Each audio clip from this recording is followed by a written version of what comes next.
Hey folks, how we doing? In this one I'm going to do a quick review of the soil and pH meter that I purchased off of Amazon. This little guy is great.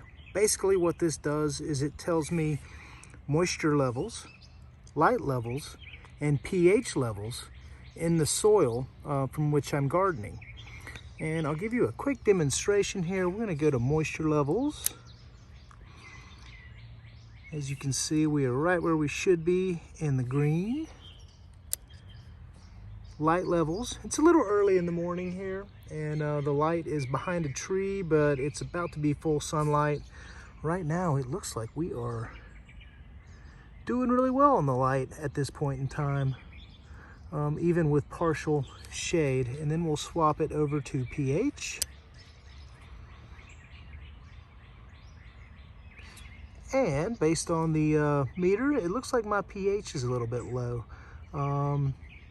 This is between 6 and 7, but that's okay because we are growing peppers in the pepper box. And that is the perfect pH level for these plants. So everything is good to go. This meter was very affordable.